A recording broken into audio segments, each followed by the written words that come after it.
है। और खास तौर से जो ग्लोबल पावर्स होती हैं, और खास तौर से तब जब उनको अपने एक है जो नमस का खतरा लग रहा हो, तो ऐसे में अमेरिका की सीधी स्ट्रेटजी है कि कैसे भी करके हम क्या करें, भारत के साथ दोबारा से अपने सहयोग को बढ़ाएं। और अमेरिका के विदेश मंत्री भारत आकर इसी तरह की बात करते हैं कि इंडो पैसिफिक मजबूत हो। दूसरा, मुझे एक बात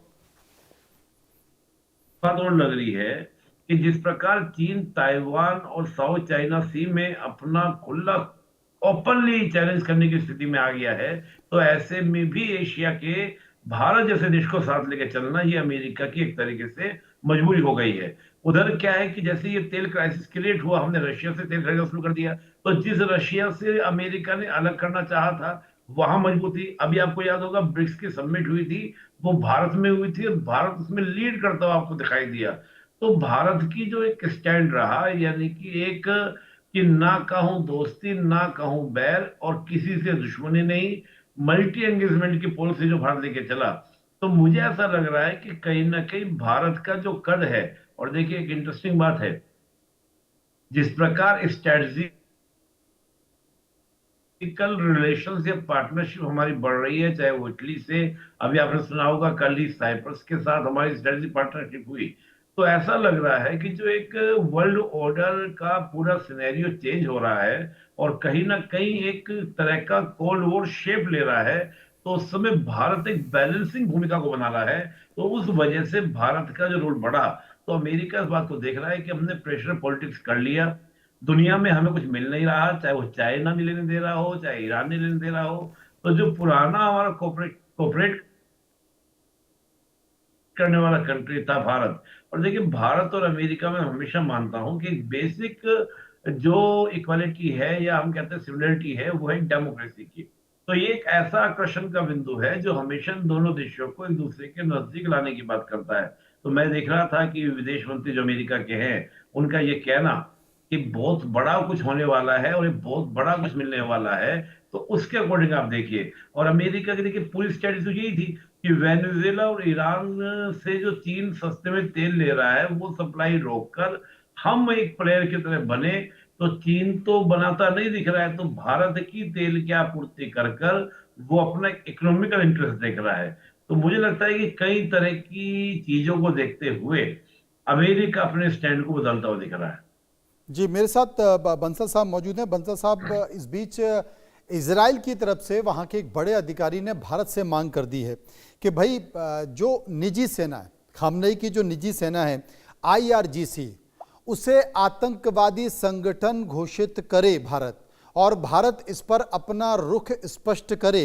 क्योंकि अभी तक जो अमेरिका, इजराइल और ईरान के बीच की स्थिति है, उसमें भारत अपनी कूटनीति के तहत एक संतुलित रवैया अपनाए हुए है।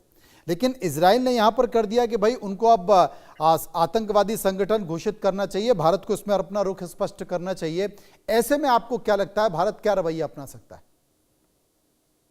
देखिए, भारत बहुत सोच समझकर मैच्योरिटी से काम करता है। मुझे नहीं लगता इमीडिएटली भारत कुछ ऐसा कदम उठाएगा कि वो आईआरजीसी को एक जो है आतंकवादी घोषित कर दे। क्योंकि भारत के ईरान के साथ में बड़े मित्रतापूर्ण संबंध हैं, और हमारा जो वहाँ पे जो उनका पोर्ट है उसमें भी भारत का इन्वॉल्वमेंट है। तो अब भारत एक बैलेंस बनाकर चलता है और इस प्रेशर में नहीं आएगा। भारत अपनी एक इंडिपेंडेंट नीति रखता है और दो पक्षों को बैलेंस करके रखता है। आपने देखा पहले जब जो जो लड़ाई थी यूक्रेन और रशिया की, तो भारत के हमारे प्राइम मिनिस्टर जो रशिया भी गए और यूक्रेन भी गए, और जब जरूरत पड़ी तो यूक्रेन को मानवीय सहायता भी दी। तो इन सब बातों को देखते हुए जो है भारत कभी भी इस स्टेप को नहीं लेगा कि वो आईआरजीसी को एक आतंकवादी सेना घोषित कर दे।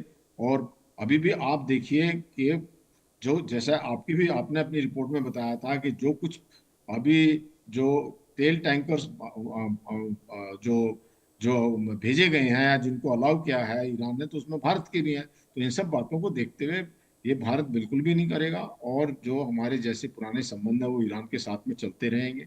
ये जो बात दूसरी है कि हमारे जो हम अपना यहाँ पे टीवी पे कहते हैं हमारे पर्सनल व्यूज होते हैं, पर जो भारत की अपनी गवर्नमेंट की पॉलिसी है वो पॉलिसी यही है कि ईरान हमारा मित्र देश है, हम उनके साथ में अपने संबंध बना के रखेंगे, किसी भी तरह का ऐसा कदम नहीं लेंगे। हालांकि भारत जहां इंटरनेशनल उसकी बात आती है, भारत ने स्टेटमेंट दिया है कि हॉर्मुज जो है वो खुला रहना चाहिए और एक इंटरनेशनल वाटर है, ईरान उस पर अपना जो अधिकार नहीं जमा सकता। तो जब सबकी बात आती है तो वो ठीक है, लेकिन जब इस तरह की बात आएगी या इजराइल के फेवर की कोई बात भले ही हो वो, लेकिन भारत ऐसा कोई कदम नहीं उठाएगा ना। भारत, मुझे नहीं लगता कि जिस समय हमारी जो विदेश नीति है और जो हमारे जो कूटनीति है उस सबको देखते हुए इस कदम को भारत नहीं उठाएगा। Over to you. बिल्कुल। लेकिन इन सब के बीच अश्वनी जी, जो स्थिति परिस्थिति बनी हुई है भारत में, बहुत सोच समझकर चलने की बात की गई है।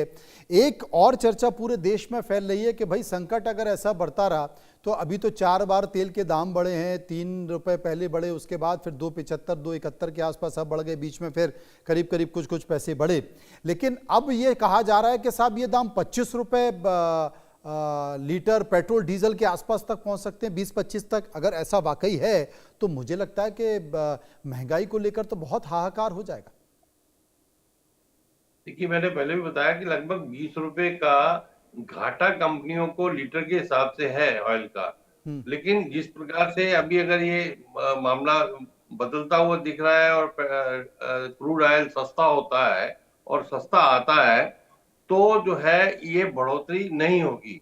लेकिन ये अगर टेम्परेरी फेज है और फिर कहीं वार शुरू होती है और क्रूड ऑयल फिर बढ़ता है, तो फिर अल्टीमेटली कंपनियों को जो है 20 रुपए तक, आप मान के चलिए कि 20 रुपए तक इसकी बढ़ोतरी होनी निश्चित है। वो किस्तों में हो। आज भी बहुत सारे लोग कह रहे थे कि एक बार ही क्यों नहीं करते थे, मतलब बिजनेस हाउसेज भी कह रहे, अरे भाई एकदम करने से जनता के ऊपर जो बोझ पड़ता था उसको कर्टेल कर रही हैं कंपनियां। आप ये सोचिए, तो अगर वो कर्टेल कर रही हैं तो उसको हमें एक पॉजिटिव वे में लेना चाहिए कि भाई संकट तो है, लेकिन संकट में जनता को संकट का जो वो है प्रेशर है वो कम दिया जा रहा है, एकदम से नहीं दिया जा रहा, तो उससे कोई पीछे नहीं हट सकता।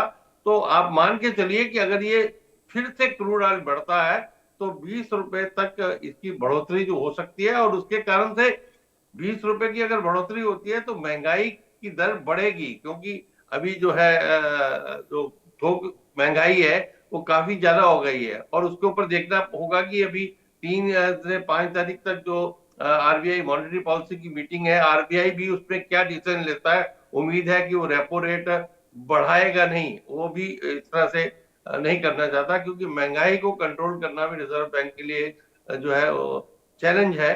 तो वो भी, उसको भी हमें वॉच करना पड़ेगा कि और एक हफ्ते में जो मीटिंग होने वाली है उसमें रिजर्व बैंक क्या एक्शन लेता है। जी आलम साहब, भले ही बहुत सारी अगर आप बाज़ार में चले जाएं, क्योंकि बाज़ार में तो किसी का कंट्रोल चलता नहीं है, और हिंदुस्तान में अफवाहों का बाज़ार ऐसा रहता है कि आप उसकी कल्पना कर ही नहीं सकते।